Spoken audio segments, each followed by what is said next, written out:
தாவேகா விஜய் அவர்கள், அண்ணாமலை அவர்கள், டிடிவி தினகரன் அவர்கள், இபிஎஸ் அவர்கள் இப்படி பல நியூஸ் பார்க்கலாம். மறக்காம லைக் அண்ட் சப்ஸ்கிரைப் பண்ணிருங்க. ஃபர்ஸ்ட் சருகுகள் காத்துல பறந்துட்டு இருக்குது. காத்து எப்ப நிக்குதோ அப்ப கீழே விழுந்துரும். டிடிவி தினகரன் அவர்கள் தாவேகா கட்சியை விமர்சனம் பண்ணிக்கிறாங்க. தாவேகா கட்சியை விமர்சனம் பண்ணிக்கிறாங்க அப்படின்னா ஸ்ட்ரைட்டா தாவேகா விஜய் அவர்கள் தான். அது உண்மை அல்ல அப்படின்னு அண்ணாமலை அவர்கள் பதிலுக்கு மாநாட்டுல பேசிக்கிறாங்க. அவர் 1.68 கோடி மக்கள் தாவேகா விஜய் அவர்களை சூஸ் பண்ணிக்கிறாங்க அப்படிங்கன்னா கண்டிப்பா 5 வருஷம் ஆட்சி நடத்தணும். தாவேகாவுக்கு மதிப்பு கொடுத்துருக்கிறாங்க, அந்த மதிப்பை காப்பாற்றணும். அது காத்துல எல்லாம் ஒண்ணு சும்மா எல்லாம் பறக்கல. அது மிகப்பெரிய கோபுரமா நின்றுட்டு இருக்குது, மிகப்பெரிய ஒரு பலத்தோட நின்று இருக்கு அப்படின்னு சொல்றாங்க அண்ணாமலை அவர்கள். இப்படி அண்ணாமலை அவர்கள் டிவிகேவுக்கு சப்போர்ட் பண்றாங்க. டிவிகே நேரடியா அண்ணாமலை அவர்கள் விமர்சனம் பண்ணல. அதிமுக பழையபடிக்கு இரட்டை இலை சின்னம் காத்துல பறந்துட்டு இருக்குது அப்படின்னு சொல்லிட்டு இருந்தோமே, இரட்டை இலை சின்னம் காத்துல பறக்கல. அதிமுக தலைமையே காத்துல பறந்துட்டு இருக்குது போல. இபிஎஸ் அவர்களை மட்டும் ஏன் எதுக்குறாங்க? மிதுன் அவர் பையன் வந்துருவாரோ அப்படிங்கிறதுக்காகவா? அப்படி இல்ல.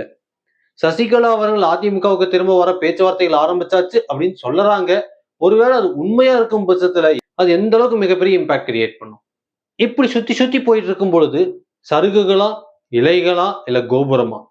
தாவேகா திமுக நினைச்சா ஆட்சியை கவிழ்த்துரும் பேர் சொன்னாலும் அது ஸ்ட்ராங்கா கோபுரம் மாதிரி நின்று இருக்கு. அதிமுக காத்துல பறந்துட்டு இருக்குது, இரட்டை இலை சின்னம் காத்துல பறந்துட்டு இருக்குது, அதிமுக தலைமை காத்துல பறந்துட்டு இருக்குது அப்படின்னு சில விமர்சனம் பண்றாங்க இல்லையா? அதுவும் உண்மை கிடையாது. அதிமுக அதுக்கு ஒரு இரட்டை இலை சின்னம் பிராண்ட் இருக்கு. எம்ஜிஆர் அவர்கள், ஜெயலலிதா அவர்கள், இப்ப இபிஎஸ் அவர்கள் என்ன பண்ண போறாங்க? இத்தனை பேர் இருந்தாலும் வரலாறு எங்க இருக்கு? எப்படி போகுது? அவங்க கையில் இருக்கு. அப்படி பார்க்கும்போது அதுவும் ஓரளவுக்கு பரவாயில்ல. ஒரு கடினமான சூழ்நிலையில ஒரு கட்சியை விட்டோ, எண்ணெயை விட்டோ, யாரை விட்டோ யாரோ ஒருத்தர் போகிறாங்க அப்படின்னா துரோகி போயிட்டு போகட்டும். துரோகி கூட இருந்தா என்ன, எட்டே இருந்தா என்ன? 10 பேரோட நான் நடுவுல நின்றுக்கிறேன் அப்படின்னு ஸ்ட்ராங்கா சொல்றதை விட, நான் தனியா நின்னாலும் ஸ்ட்ராங்கா நின்றுக்கிறேன் அப்படின்னு சொல்லலாம். அவர்கள்லாம் பாத்தீங்கன்னா தாவேகா மாதிரி இல்ல அதை விட மிகப்பெரிய புயல் ஏதாவது அடிச்சது அப்படின்னா போயிடுவாங்க. அப்பேற்பட்டவங்க நம்மளுக்கு தேவையா? நம்மளுக்குங்கிறத விட அதிமுகவுக்கு தேவையா? தேவையில்லை. போறவங்க போங்க. திமுக விட்டு போறவங்களா போங்க. தாவேகாவை விட்டு ஒரு சிலர் போறாங்களா? போயிட்டு போகட்டும். துரோகம் பண்றவங்க எந்த கட்சிக்கும் யாருக்கும் தேவை கிடையாது. போயிட்டு போகட்டும். அடுத்தது முக்கியமான ஒண்ணு அண்ணாமலை அவர்கள். அண்ணாமலை அவர்கள் மாநாடு நடத்தி மாநாட்டுல அதையும் பேசுனது மக்களுக்கு நல்லது செய்யறதுக்காக. நான் பிஜேபி பி டீம் அப்படின்னு சொல்றாங்க. நான் பி டீம் இல்ல. நான் ஒரு தேசியவாதி. அதனால மக்களுக்கு நல்லது செய்யறதுக்காக மட்டுமே வந்திருக்கிறேன் அப்படின்னு சொல்றாரு. அது மட்டும் இல்லாம 2031ல மாற்றத்தை கொண்டு வரேன் அப்படின்னு சொல்றாரு. இப்போ ஒரு சைடு தாவேகாவை ஆதரிச்சு பேசுற மாதிரி பேசுறாரு, இன்னொரு சைடு மாற்றத்தை கொண்டு வரேன் அப்படின்னு பேசுறாங்க. 2026ல கொண்டு வந்த மாற்றத்தையும் ஏற்றுக்கணும் அப்படின்னு சொல்றாரு. அப்போ அவரோட தெளிவு அப்படிங்கிறது 2031வது எலெக்ஷனை நோக்கி இருக்கு. இப்போ 2021ல கமல்ஹாசன் அவர்கள் வந்தாங்க. 2026ல விஜய் அவர்கள் வந்தாங்க. 2031ல அண்ணாமலை அவர்கள் விஜய் அவர்கள் அளவுக்கு சப்போர்ட் இருக்கிறதா நினைச்சிட்டு இருக்கிறாரு. இன்னும் டைம் இருக்கு. சப்போர்ட் வருதா வரலையா வெயிட் பண்ணி பார்ப்போம்.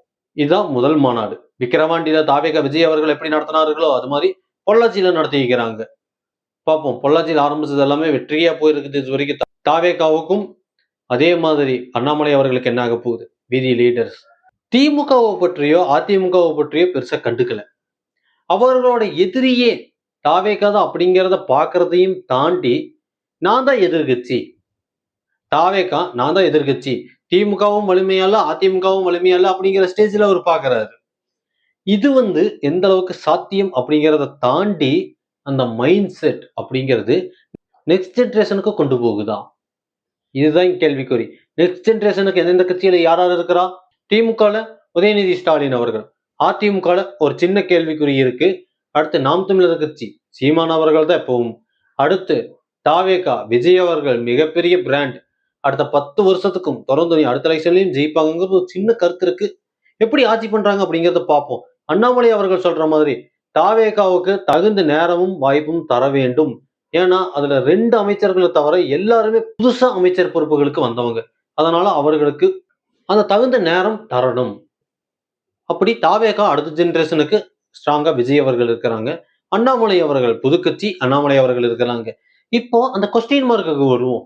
அதிமுக எடப்பாடி பழனிசாமி அவர்கள் காலம் தவறிய தலைவர் அப்படின்னு சொல்றதா இல்ல ட்ரெண்ட் மறந்துட்டாங்களாம்? ஏன்னா திமுக இப்ப தோத்ததுக்கும் அதிமுக தோத்ததுக்கும் எல்லா கட்சிகள் தோத்ததுக்கும் காரணம் தாவேகா சோசியல் மீடியால மிகப்பெரிய பலம். திமுகவுக்கோ அதிமுகவுக்கோ அது கிடையாது. அந்த காலத்துல எல்லாம் தெருவுல பிரச்சாரம் பண்ணுனாங்க, அதெல்லாம் ஜெயிச்சாங்க அப்படின்லாம் பேசுறதெல்லாம் விட்டுருவோம். அது தேவையில்ல. ஆனா அதையும் தாண்டி சோசியல் மீடியா எந்த அளவுக்கு கொண்டு வருது அப்படிங்கிற ரீச் வந்துருச்சு அப்படின்னா, அதிமுகல அடுத்த தலைமுறை தலைவர் யார்? எம்ஜிஆர் அவர்கள், ஜெயலலிதா அவர்கள், இபிஎஸ் அவர்கள், ஓபிஎஸ் அவர்கள், இபிஎஸ் அவர்கள், சசிகலா அவர்கள் இப்படி எத்தனை அவர்கள் தாண்டி போனாலும், அந்த இல்ல அந்த அப்படின்னு சொல்றது அடுத்த தலைமுறை தலைவர் யார்? உங்கள் கடைசி தீக்குச்சி மனோஜ் காளிமுத்து.